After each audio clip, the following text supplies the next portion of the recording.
Bonjour et bienvenue dans cette nouvelle vidéo du compositeur. Aujourd'hui, la pulsation, le temps et le tempo. Comme nous l'avons vu dans la précédente leçon de ce petit cours, la musique est l'art d'entremêler sons et silences. Si ces événements sonores, sons et silences, constituent le contenu de la musique, le temps en est le contenant. Et oui, aucun événement sonore ne peut par définition exister hors du temps. On peut dire que le temps gouverne la musique. Mais saviez-vous qu'il existe des œuvres qui tentent d'échapper à l'emprise du temps? Dans une petite église de la ville d'Alberstadt, en Allemagne, on peut entendre le souffle d'un orgue chanter en continu depuis près de 20 ans. Ce petit orgue étrange a été construit spécialement pour jouer une seule œuvre. Cette œuvre, c'est As Slow as Possible, écrite en 1987 par John Cage. Comme l'indique son titre, cette œuvre doit être jouée le plus lentement possible. Ainsi, pour cette performance, le changement de note le plus récent s'est passé le 5 octobre 2013. Et le prochain changement est pour relativement bientôt, le 5 septembre 2020. Plus fou encore, cette incroyable performance, débutée en 2001, ne s'achèvera qu'en 2640. As Slow as Possible existe dans ce que Pierre Boulez appelle un temps lisse, c'est-à-dire un temps musical qui n'est pas marqué par un rythme battu, facilement perceptible. De nos jours, plusieurs genres de musique se rassemblent autour de cette conception du temps, parmi lesquels on peut retrouver l'ambient, ou musique atmosphérique, très utilisée de nos jours dans le jeu vidéo pour habiller et donner vie aux scènes d'exploration ou de contemplation, le drone, qui pousse à l'extrême en supprimant toute sensation de rythme, ne faisant usage que de bourdons, ou encore le lowercase, un genre moins connu, caractérisé par l'usage de sons habituellement inaudibles, mais amplifiés à des niveaux extrêmes. Le temps lisse créait en fait une sensation d'écoulement continu, donnant ainsi de la souplesse aux événements sonores. Ce temps lisse, perçu comme suspendu, créait alors chez l'auditeur un sentiment d'éternité. Par opposition au temps lisse, il existe le temps strié, dans lequel une œuvre évolue avec un rythme marqué.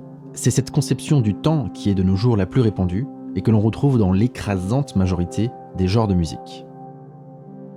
Dans un temps lisse, on occupe le temps sans le compter. Dans le temps strié, on compte le temps pour l'occuper, définit Pierre Boulez dans son ouvrage « Penser la musique aujourd'hui ». Pour qu'un temps musical soit strié, il doit nécessairement être gradué. Cette graduation s'appelle la pulsation. La pulsation consiste en la répétition d'un battement qui revient de manière cyclique. Ici, elle est donnée par le métronome, mais elle peut tout à fait provenir de n'importe quel autre objet sonore. Cette pulsation va nous permettre de définir une unité pour mesurer la durée en musique. Cette unité est sobrement nommée un temps. Nos amis anglophones, quant à eux, appellent cette unité un beat. Et pour éviter de rendre le propos confus, nous utiliserons aujourd'hui ce terme anglophone. Mais gardez bien en mémoire que ce terme reste interchangeable avec celui de temps. Un nouveau beat naît à chaque nouvelle pulsation, interrompant le beat précédent. Il faut ainsi 2 pulsations pour délimiter un beat. De fait, sur notre graduation, une pulsation est un événement ponctuel, alors qu'un beat est une période. Cependant, et à l'instar de la seconde ou la minute, le beat n'est pas une unité étalon. En effet, la durée réelle des beats peut varier d'une musique à l'autre. Pour un passage musical donné, le compositeur aura fixé la durée exacte des beats au moyen de ce que l'on appelle le tempo. Le tempo fixe donc une durée au beat et procure par la même occasion une vitesse à la pulsation. C'est lui qui indique au musicien l'allure à laquelle aller pour exécuter une musique. Mais puisque le beat n'est pas une unité étalon, pour définir une allure précise, les musiciens ont nécessairement besoin de définir une équivalence avec une unité étalon. Par convention, on utilisera la minute. Il nous faut alors compter le nombre de bits que notre métronome réalise chaque minute. C'est le BPM. On dit par exemple qu'une musique a un tempo de 60 BPM, ou 60 bits par minute. Vous l'aurez deviné, un tempo de 60 BPM est égal à une pulsation par seconde. Ainsi, la régularité de la pulsation garantit l'égalité des bits. Égalité garantissant à son tour la régularité d'un certain tempo.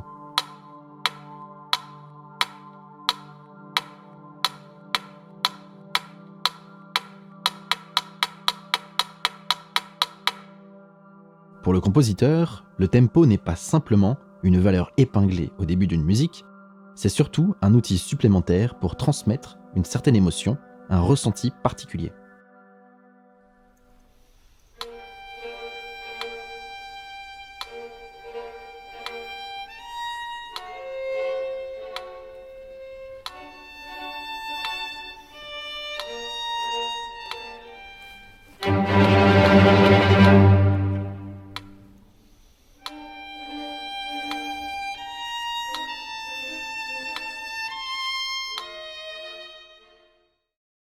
Le tempo contribue ainsi à l'expressivité générale de la composition. C'est pourquoi, traditionnellement, le tempo se note à l'aide de termes relatifs au mouvement. Ces termes sont utilisés pour rendre compte de l'allure et des sensations du tempo. De ces termes, il en existe beaucoup. Cependant, voici quand même un tableau des termes les plus communs.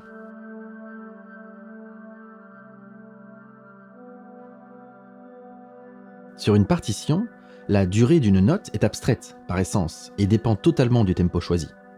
Avec le BPM, nous n'avons jusqu'ici défini que la durée d'un beat. Mais quelle valeur de note équivaudrait donc à la durée de ce beat ? Bien que toutes les figures de notes définissent leur valeur en fonction de celle de la ronde, la figure de note généralement préférée pour définir le tempo, c'est la noire. Ainsi, dans une musique où la noire est l'unité, il nous faut compter le temps qui passe en nombre de noirs par minute. Le tempo s'écrit alors comme ceci, ou plus sobrement comme ceci. Attention, cette dernière égalité simplifiée est trompeuse. Notez bien que la noire ne vaut pas 60 bits, mais bien 60 bits par minute. Dans ce cas, on voit bien que notre noire dure 1 seconde entière.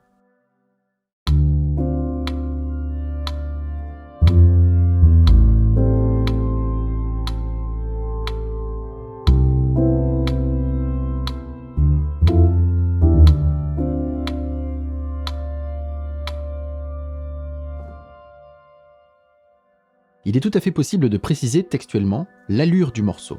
Ici, pour 60 BPM, on choisira de préférence le terme lento. Certains compositeurs préfèrent même quelquefois n'utiliser que le terme italien pour laisser une plus grande liberté à l'interprète, puisque lento équivaut à une vitesse allant de 52 à 68 BPM. Enfin, notez bien qu'une fois que le tempo est défini, il est valable pour toute la durée de la composition, sauf si le compositeur définit un autre tempo plus loin dans la musique. Nous avons vu que la noire est la figure de note généralement préférée pour définir le tempo. Mais il est tout à fait possible de choisir n'importe quelle autre valeur de note comme référence.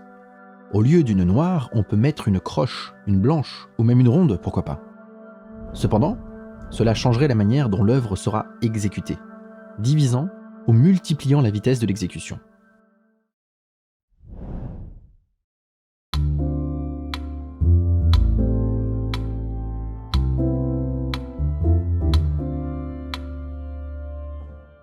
Si l'on souhaite malgré tout conserver la vitesse d'exécution originale, il nous faut dans ce cas adapter la valeur des notes sur la partition.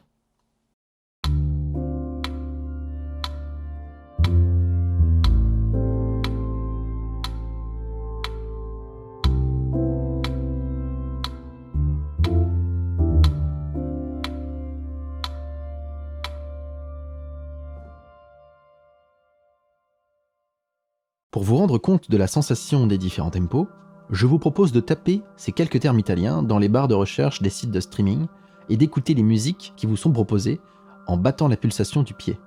Demandez-vous alors pourquoi le compositeur utilise-t-il ce tempo pour cette musique ? Qu'a-t-il voulu véhiculer avec cette allure ? Et qu'est-ce que ça changerait à la composition si on accélérait un peu le tempo ? Ou bien au contraire si on le ralentissait ? Au-delà de simplement apprendre ce qu'est le tempo, je pense qu'il est tout aussi important d'apprendre à ressentir ces effets. Car, à n'en pas douter, le plus nécessaire et le plus difficile dans la musique, c'est le tempo. À votre tour, pensez-vous avoir bien assimilé cette leçon ? Est-ce que vous sauriez me dire quelle est la différence entre la pulsation, le beat, le tempo ? Qu'est-ce qu'un temps lisse ? Quelle tranche de BPM utiliser pour jouer un tempo allegro ?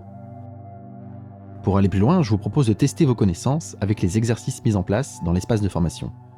Vous pouvez y accéder en allant simplement sur cours.lecompositeur.com. Je le rappelle, les exercices de ce petit cours sont totalement gratuits. Dans la prochaine leçon, nous parlerons de la mesure et du chiffrage du temps en musique. Merci d'avoir suivi cette leçon. Si elle vous a plu, pensez à mettre un pouce vers le haut. Et pour ne pas rater les prochaines leçons, je vous propose de vous abonner et d'activer la petite cloche. N'hésitez pas à poser des questions dans la zone de commentaires. C'est fait pour ça. Merci et à très bientôt.